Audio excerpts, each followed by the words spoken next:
Homelessness is one of the most pressing and complicated issues facing our city and cities across the nation today. The pathways into and out of homelessness are as varied as the individuals who experience it themselves, and how Salt Lake City approaches the issue must be as innovative and collaborative and relentless as possible. We're lucky to have an individual who possesses those very qualities in Andrew Johnston. And I'm proud to announce that Andrew will be Salt Lake City's new Director of Homeless Policy and Outreach beginning May 10th. In serving with Andrew over the course of 4 years as a councilwoman, I came to know him as a person who is empathetic and he's thoughtful and tirelessly invested in improving the lives of some of our most vulnerable residents.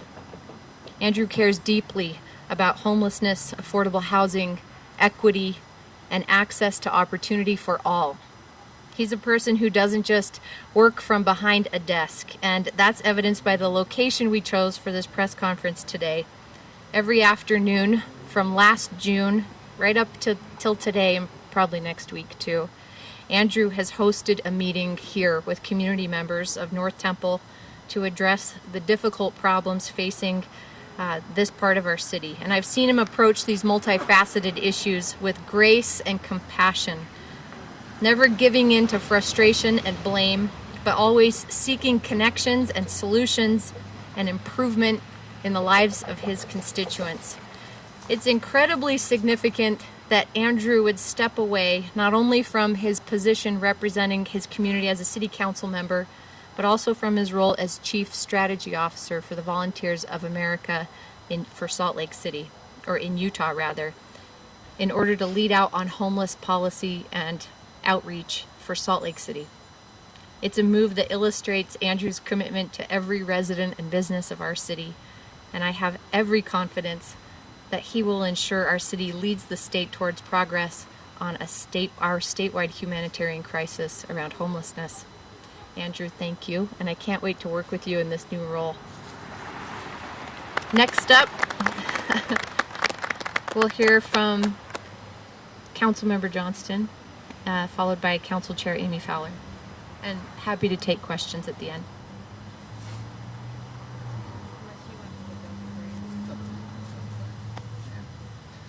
We'll save the best for last in Amy.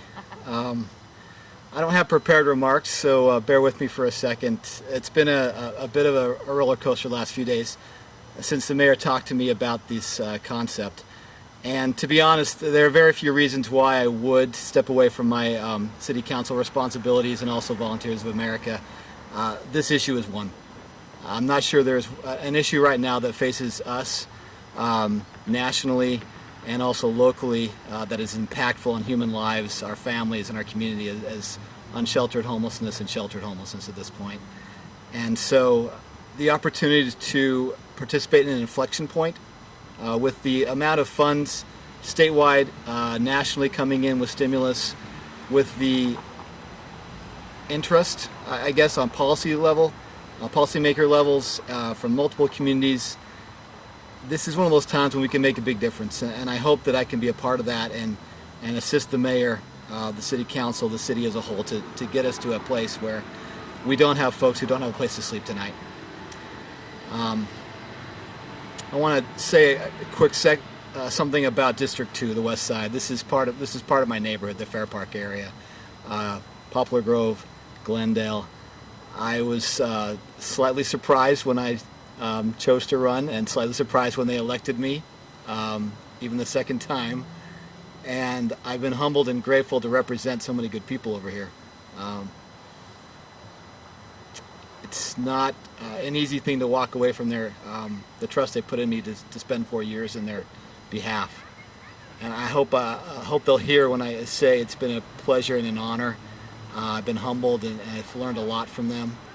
And I have full confidence that there are others in our community who will step up and serve even better than I have for these neighborhoods who desperately need good representation and passionate commitment to them. Some of them are here today, so thank you all for being here. The last piece is Volunteers of America has been my home for many, many years now, and they've given me the latitude to work on the City Council. They've been very supportive in so many ways, and I need to express appreciation for them, for all of their support and help over the years. And then lastly, my wife and my children. I serve on the city council because of them, to be honest. We live in the neighborhoods that I serve, and that matters. What I can do to help them and all of the families and individuals here is what drives me to do what I can, even as I choose to step into this new office and opportunity. So thankful to Clarissa, my wife, and my kids and my family who've been so supportive over the years. And I appreciate the opportunity from the mayor. I'll do everything I can to live up to your trust. And I appreciate my time with these city councilors and those who are not here today. They have been family as well. And they will continue to be family in my heart for their passion and dedication in their service. It's a remarkable group, and I appreciate them deeply. So thank you all very much for being here.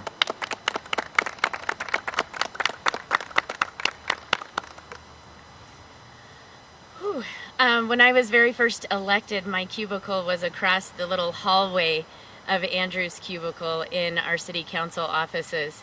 And as I remember sitting there just feeling completely overwhelmed at what I had just gotten myself into, or rather what the public had gotten me into, but Andrew was there to jokingly comfort about how difficult and rewarding it was to be a council member. And throughout that year, when I had no idea what a budget looked like, I had no idea what any of this thing called representing our districts looked like, Andrew was always there tirelessly and endlessly working for District 2 and working on behalf of this neighborhood and the West Side. Just a couple of things real quick about Andrew, because he's too humble to talk about them himself. And I think it's important to understand really what he has done for his community. Andrew helped to get the funding at new parks on 900 West and 1300 South, the Three Creeks confluence, which is set to open later this year, funding and completion for the Jordan River Parkway Trail Bridge and the Fisher over by the Fisher Mansion, and redevelopment of the Fisher Mansion Carriage House. Creation of the 9-line redevelopment agency project area, which will dedicate revenue for neighborhood improvements over the next 20 years in this area. Creating a frequent bus network to include a route on 900 South, better connecting residents on the west and east sides of our city. Expansion of downtown Ambassadors to North Temple. And if you've seen the black shirt that says West Side, he had a hand in that too, and wears it all the time with pride, and I think to rub it in our faces a little bit. Andrew, you have been an amazing representative of this district. You truly have worked so hard to make sure that the improvements necessary, that your community is getting what it needs. And I have to say, I really wish I could be mad at Mayor Mendenhall for stealing one of my council members away from us, but I just can't, because this is the perfect position for the perfect person. I know, and I've seen the passion that Andrew has when he is talking about our communities experiencing homelessness. It exudes from every cell in his body, and I know that he is the right person to do this job and to make sure that we are actually doing something within our city and within our state to address this problem and to address our communities that so desperately need our help. So congratulations, Andrew, and whoever fills your shoes, they are awfully big shoes to fill. Good luck.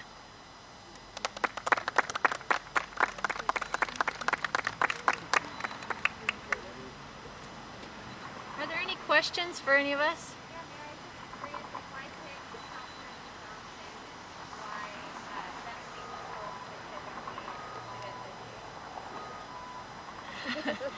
Andrew said he was wondering too. And you might notice that we've also articulated the role more clearly. David Litvack filled a senior policy advisor role, and certainly 99% of his work was around homelessness, but we wanted to put a very clear point on it with the title of Andrew's new position. But as Councilmember Fowler said, there isn't a better person in this community who both understands the service aspect from his, is it decades with Volunteers of America? I don't mean to make you that old, Andrew, but let's just say many years with Volunteers of America, his on-street outreach experience, his strategy, which is the role that he's filled with Volunteers of America most recently, and his legislative experience. I served with him, and Andrew's been serving on the City Council's legislative subcommittee. He has relationships with the legislature, and we intend for Andrew to be working very closely with the legislature. I believe this is the most difficult and persistent issue politically for our capital city, and I have great confidence in Andrew's vision for how we can improve our relationship regionally and throughout the state on homelessness services collaboration, I should say. Anybody else?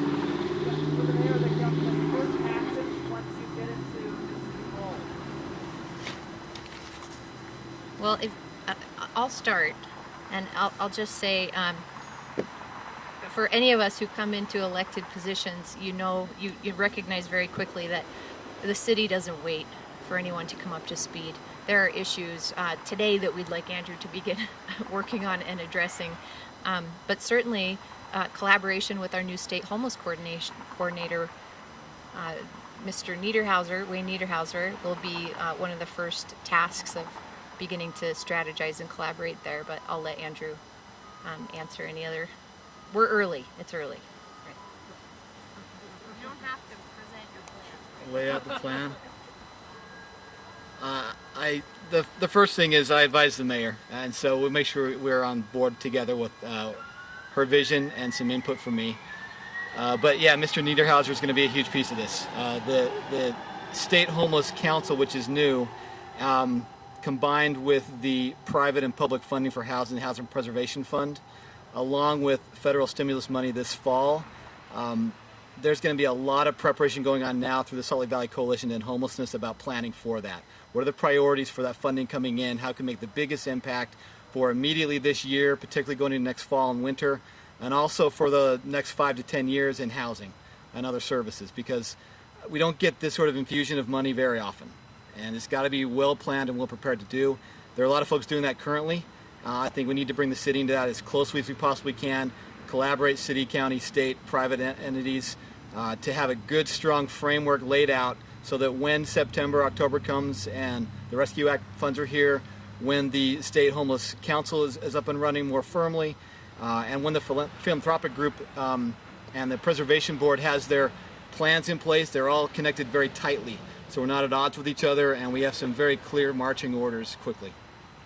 How do you think you'll be able to more for homelessness than in your role for VOA or on council? Well, I mean, this is my whole job now, so I think just time-wise there's something there. VOA had a number of other responsibilities which were equally important and time-consuming. From the council end, as you will know, and many of you know, that there's such a breadth and depth of issues that come up all the time. If you just look at the council agendas, it is difficult to spend that much time in any one area. And so I've been personally involved on a professional level from homelessness and input on the council from that end, but really devoting a lot more time to all of the meetings and the committees, to collaboration, to helping the mayor with a policy that she feels comfortable with, that the community can embrace. It takes time and effort. This is a very complex problem. We're not going to solve it very quickly, but we're going to take a piece at a time in a grand scheme. But it's going to take a lot of effort. So yeah. You just acknowledge the complexity of this issue. What will be your mark of success in this new role? A mark of success in the new role. Ultimately, ending homelessness. I don't want to be too grandiose here, but if that's not our goal, I don't know what we're doing. I'm not going to do it myself. The city's not going to do it itself. You know, this is a massive issue nationwide, especially in metropolitan areas. But we need to lay a groundwork here to start that process. And we have to have something sustainable that we can keep building upon. We do a great job at times of doing fits and starts, of great programs, Housing First programs and services programs and outreach and things. And yet the nature of life is that we have the ebbs and flows and we lose funding and people turn over and changes come. We need to keep working on a more coherent system that will keep moving forward in the future, because every year new folks come up and the economy changes and move-ins and move-outs. There's always something new coming in, and we've got to have that ultimate goal in mind of ending this. There shouldn't be a reason in our country why people are homeless, and we'll work everything we can towards that.